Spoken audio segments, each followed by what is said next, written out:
Well, Bobby, thank you again so much for taking the time to meet and talk a little bit about business development for our students. I'm sure that they're going to find what you have to share extremely interesting. And before I start asking you, I want to start with a story of a long time ago when I used to travel with you. And I remember going to the stores, and everybody on the plane was so excited because we felt like we were going on this safari, on this excursion, trying to develop business, and it was a great adventure. And let me share a picture from back then. I don't know if you remember this, but this is from a trip. Oh my, yes, I do remember that day, and we were in Ribeirão Preto, Brazil. Yeah, and the fun thing was that you were so famous about visiting stores and visiting competitors that you would even get welcome messages from Carrefour in this case. And to me, this is a great example of a leader creating a culture of business development, of people being excited about sales, about doing business. So the talk that we're going to have is going to be mostly about how culture in a company can help develop business. And culture, of course, is what makes us act in a certain way, make certain decisions. And then strategy, that gives us where we want to go. And leadership has a huge role in that. So I would like to ask you first, how do you think culture interacts in the process of creating a business development momentum or a business development culture in a company, Bobby? Well, I mean, that is one of the most important questions I think you can ask because culture it's so defining. It really defines the mission almost.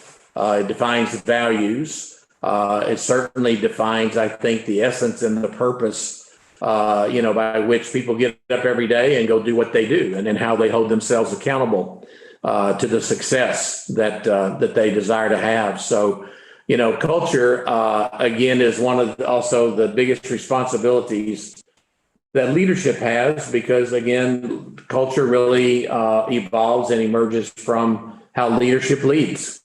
And, you and I both experienced and watched and saw maybe the master of that in the Walmart days, because Sam Walton was... he was the master of a culture that, really made the company what it was really all about, which was people. And so whether it's the essence and the emphasis of what the culture is going to be about people and how people really drive the business, or if in fact it's some differentiating, value that, can also be fed, like low cost, happened to be another one of those that Walmart enjoyed. And so it builds, but, culture is really at the essence, I think, of defining what business is. And therefore, when you say business development, I think it's one of the first bricks, if you will, in the wall.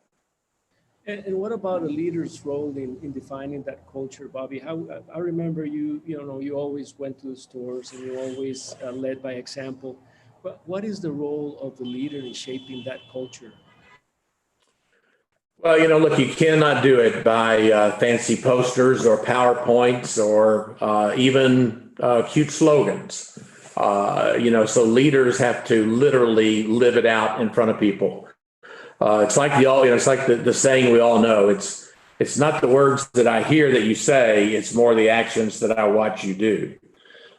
So leaders are, in fact, the glue. They are the integrity. They are, if you will, the truth and the essence of whether the culture is something real and something that people can be inspired by and trust in. So the leaders have got to carry that out. And I love it that you held on to that thought and importance of leading by example.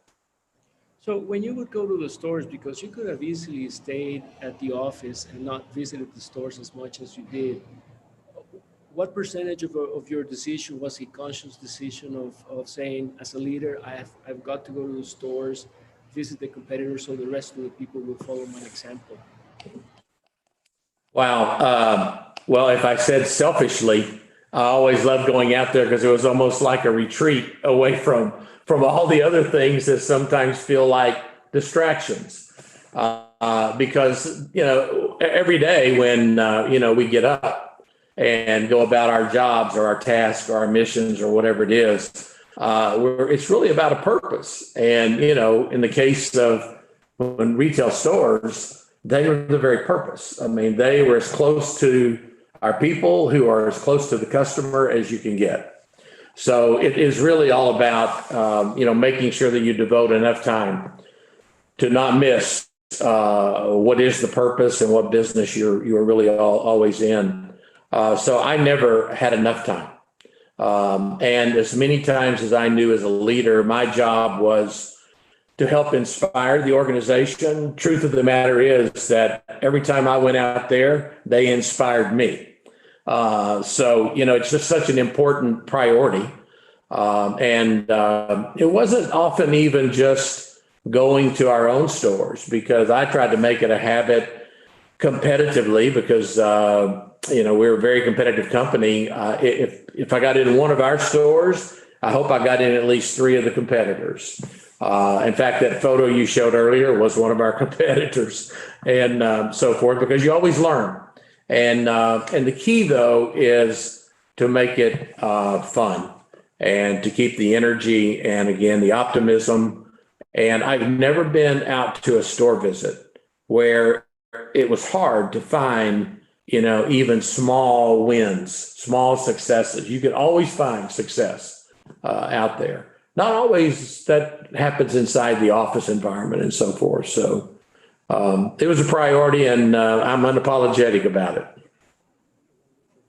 So with the culture, you can get the people excited about developing business, about growth. But how do you weave that into the strategy? Because you can have a wonderful looking strategy and it be worthless because it does not get executed. People are not excited about it. How do you insert business development into the strategy?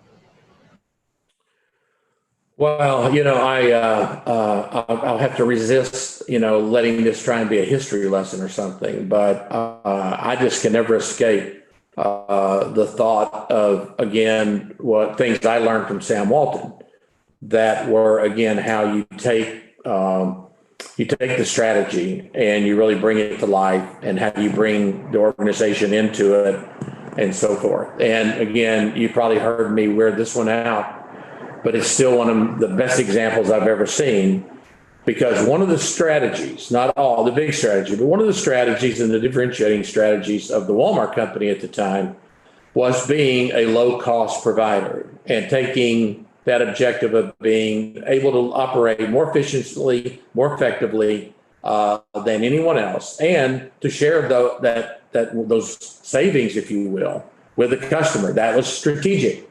But the example that I would choose to share for you here is, again, where Sam used to take a coffee can with 100 pennies and go to the back room of the store and gather everyone, whether they were loading the trash compactor or they were in the toy department or whatever their role was. And he poured those 100 pennies on the floor. And I'll be brief, but because you wanted to be low cost and you wanted people to really operate as if it was their store, their company, well, he would take and start pulling those pennies away just as if they were lines on a profit and loss statement. And it could be 24 of those pennies that came away of our sales and general administrative expense, or 7% on retail, on real estate, but any line item that made sense to the people in the store. He would just break it down to where then he could say, out of every dollar, and of course this is US dollars I'm talking about, but in every dollar, this big company of theirs could only keep 4 pennies, because at that time our net profit was about 4%. Well, that's a big message, because sometimes people that are at an individual store, individual job, they think they're working for this big company and what they do doesn't really make a difference. The strategy was people make a difference. The strategy was low cost. The strategy was saving money to pass on to the customers, all of that. And at that time, when I remember this example, he took 2 pennies away out of those 4 that were left because our shrinkage was 2% at that time, very high. And he explained everyone in the store, every employee had an influence. They could do something to control that shrinkage. And so let me just jump to, again, the conclusion, because you asked a very good question. I gave you a long answer.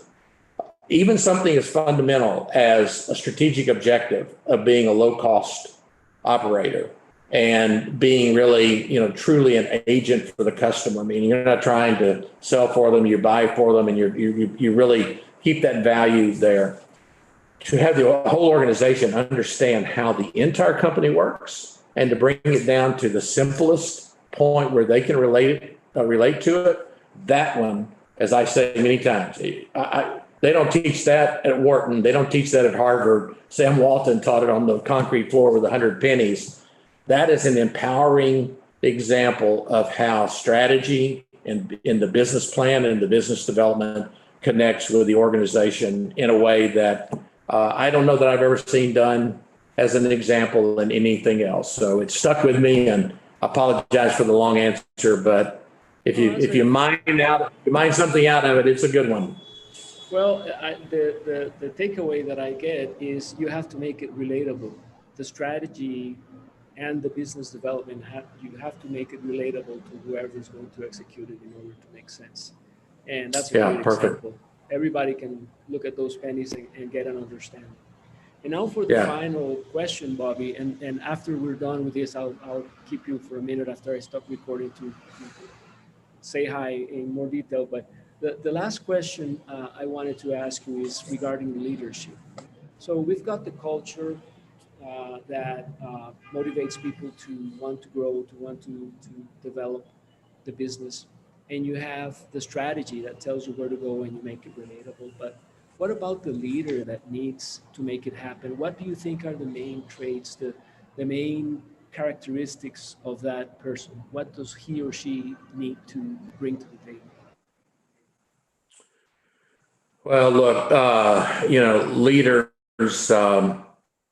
leaders, again, they do have to have big ears. They don't have to have all the answers, and they have to have the ability to really listen and listen well to the heartbeat of the organization, listen to the ideas and so forth that are around them, and make sure that they don't do things whether sometimes it can be an ego that squelches it out. Sometimes it can just be a cultural deficit where people are afraid to act, afraid to challenge, afraid to whatever. So, I think when you boil it all down for me, a leader has got to be committed to growth in people.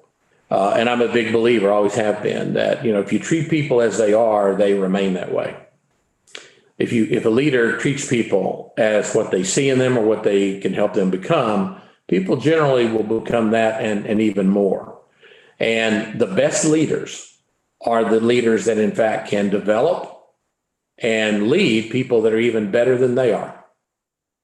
That's a challenge. That's a big challenge on a leader to say, can you manage someone better than you are? Most leaders won't develop that there's anyone or admit that anyone's better than they are per se. But it doesn't matter how that's the context of that is really brought to light. But at the end of the day, a leader's job really is to, in fact, create the vision, lay out certainly the strategy, but to really empower and influence and give the range and freedom for people to make a difference, including being smarter sometimes, having better answers, and maybe in the long run, even better than that leader. That's great advice. Thank you, Bobby. I remember talking with you a long, long time ago, and you giving us that sense that we could be so much more. I remember you taking the time to recommend books. One of the books that you recommended back then was The Big Store, about the story of Sears. Yeah. And I remember one big takeaway that I got from that book was that when you have somebody that, a position that keeps turning over and over, sometimes the problem is not in the position, in the person holding that position, it's in the way that the job is designed. So there was a lot of learnings that came from you, and we really appreciate it. You're taking the time to talk to lowly buyers at the time when you were CEO. So thank you so much, Bobby, for your time. It's been I don't want to take more of your time. Really appreciate you sharing with students. Yeah, no, you're quite welcome, Rodolfo. And I'm so proud of you. I mean, watching and just the fact that however many decades this has now been, but that we still have a relationship. We've stayed in touch, have this kind of an opportunity. And it's so interesting. I literally about 2 hours ago, I left a lunch off of Walton Boulevard in Bentonville. And there was a man and a woman, and he happened to notice a shirt that I had on, which is a Game and Fish Commission shirt for today. And he came to speak. Anyways, it turns out his wife actually used to work in accounting in Walmart, and she remembered me from 33 years ago. And we wound up talking, and my friend that was there, they also knew some common people, and he's actually from Fort Smith. But what was interesting was at the end, and she was telling this other guy, and, I'm embarrassed to say this because it's when somebody gives you, a compliment. But her point was that she remembered when she had to come to my office, and her boss was sort of like, there's some problem. Anyway, she had to bring the problem, and I was, he was like, this guy can be tough or something. But she remembered how nice I was to her, and that's all she wanted to talk about. I don't know that. I'd like to think that I'm sure she was saying exactly what she meant there at lunch today. But I mean, it's 33 years ago. But something happened, as my friend and I talked about it, we drove off Rodolfo. People sometimes remember the darndest things, but they do remember how you treated them, no matter what. They remember how you treat them. I do not remember the day she's talking about. I don't remember the example, but she has it in great color, including how long we even talked and other things. So, look, your pursuit and the things that you've done, and, even now, whatever you're doing in making investments in other people and helping other leaders, you probably don't know yet how many people will come up to you and will replay to you something that you did. Fortunately, as I told her when I hugged her and we left, I said, I'm so glad you remembered the good things, but that people remember things about you. And it's better than a paycheck ever was. So I hope you're showered with all those things in your years ahead as well. But very proud of you, and I'm glad to be in touch anytime. And congratulations. Thank you so much, Bobby. Thank you for your time. Really appreciate it. And again, congratulations on your family, your great grandkids. Hope you have some good hunting in the months to come, and that your bull riding team wins. You have it up. You got me nailed. Yeah, you got me nailed. Thank you, Bobby. All right.